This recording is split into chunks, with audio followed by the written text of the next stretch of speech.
दोस्तों आज फिल्म ब्रह्मास्त्र का गाना रिलीज हुआ है। ओम देवा देवा ओम देवा देवा नमः। तो आज मैं इसी गाने का रिव्यू करूंगा, लेकिन अगर आपने अब तक चैनल सब्सक्राइब नहीं किया तो कर लो और घंटी नहीं दबाई तो जरूर दबा दो। और भाई साहब अगर वीडियो आप देखते हो तो लाइक करना मत भूला करो, बात को समझो। मैं इस गाने का रिव्यू करने से पहले ये बता दूं कि ये गाना सुपर डुपर हिट होने वाला है, इसको कोई रोक नहीं सकता। प्रीतम ने इस गाने की ट्यून भी बहुत अच्छी बनाई है और अल्फाज भी बहुत अच्छे यूज किए हैं। पब्लिक को इससे कोई लेना देना नहीं है कि वो अल्फाज सही है या गलत है, और अगर पब्लिक की जगह मैं हूं तो जाहिर सी बात है मुझे भी घंटा फर्क नहीं पड़ता कि अल्फाज क्या हैं। मुझे गाना सुनने में मजा आ रहा है, बात खत्म हो गई, गाना सुपर डुपर हिट होना ही होना है। लेकिन अगर मैं क्रिटिक हूं और रिव्यू कर रहा हूं तो फिर मुझे बताना पड़ेगा कि गाने में क्या सही है क्या गलत है। गाना जैसे ही शुरू होता है रणबीर कपूर अमिताभ बच्चन साहब से पूछ रहे हैं कि गुरुजी इस अस्त्र की दुनिया से मैं क्यों जुड़ा हूं।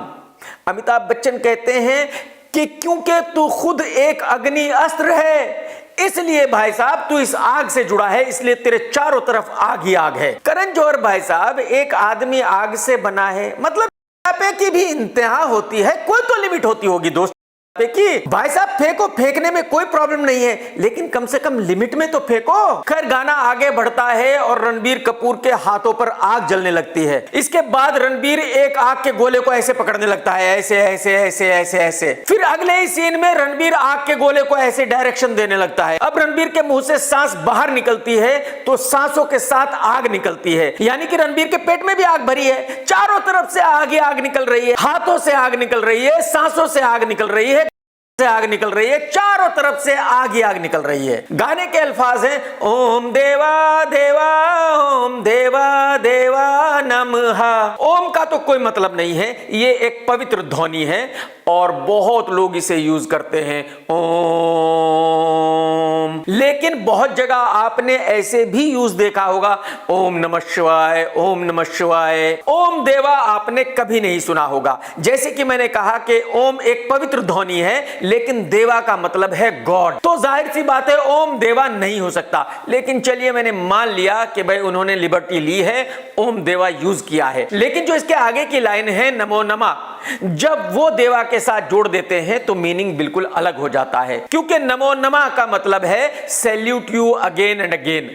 अगर देवा साथ में जोड़ देते हैं तो मतलब हो जाएगा कि God salute you again and again. ये भी हो सकता है, कोई प्रॉब्लम नहीं है, लेकिन फिर ये गाना कहीं मंदिर में होना चाहिए, कहीं शिवाजी के सामने होना चाहिए।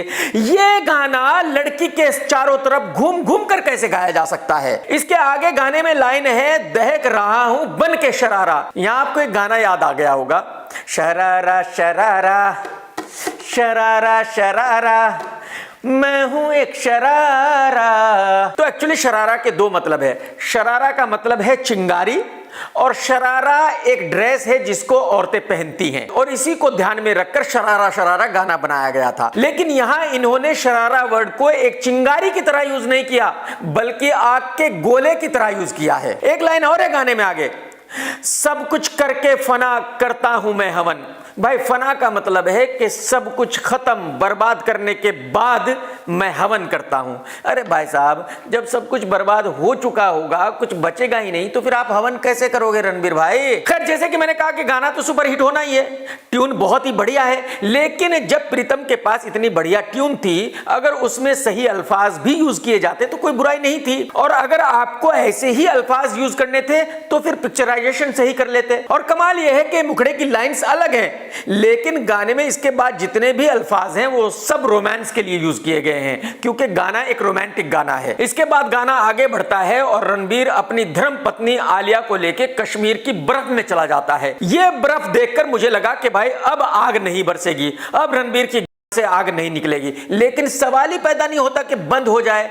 रणबीर के हाथों से मुंह से इसके बाद भी आग निकलती ही रहती है, और रणबीर भाई उछल उछल कर कूद कूद कर बीवी के लिए गाना गाते रहते हैं, देवा देवा ओम देवा देवा नमः। मैं यहां आपको यह भी बताता चलूं कि प्रीतम कोई भी धुन ओरिजिनल नहीं बनाते, वो हर धुन को कहीं ना कहीं से उठाते जरूर हैं। जैसे कि जो ब्रह्मास्त्र का पहला गाना रिलीज हुआ था वो उन्होंने एक पाकिस्तानी गाने से धुन चुराई है, ठीक उसी तरह प्रीतम ने ये धुन चुराई है एक साउथ के गाने से। आप भी सुन लीजिए। अच्छा, एक चीज बहुत बढ़िया की गई है कि बाज को यहां कंटिन्यू रखा गया है। अगर आपको याद हो तो ठग्स ऑफ हिंदुस्तान में भी खूब बाज उड़ाए गए थे और फिल्म सुपर डुपर डिजास्टर हुई थी। शमशेरा में भी खूब बाज उड़ाए गए थे, वो फिल्म भी सुपर डुपर डिजास्टर हुई थी। और इस फिल्म में भी रणबीर के ऊपर ऊपर बाज उड़ रहे हैं। तो इसके बाद गाने में होता यह है कि रणबीर की धर्मपत्नी आलिया तो गायब हो जाती है, अमिताभ बच्चन साहब भी गायब हो जाते हैं और अचानक घोड़ा आ जाता है और रणबीर घोड़े पर बैठकर घोड़े को दौड़ाने लगता है, ठीक उसी तरह जैसे कि शमशेरा में।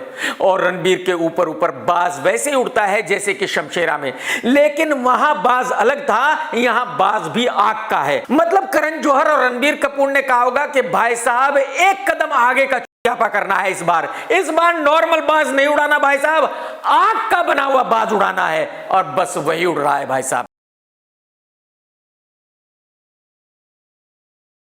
और भाई साहब ये जो आग से बाज बनाया गया है कोई छोटा मोटा नहीं है, बहुत बड़ा भारी भरकम बाज है। ये सीन ये बताने के लिए काफी है कि फॉक्स के 600 करोड़ रुपए में आग लगाकर कैसे ब्रह्मास्त्र बनाई गई है। लेकिन फिल्म की बात उस दिन करेंगे जिस दिन फिल्म रिलीज होगी। आज गाने का दिन है तो गाने की बात करते हैं। ओम देवा देवा ओम देवा देवा नमः।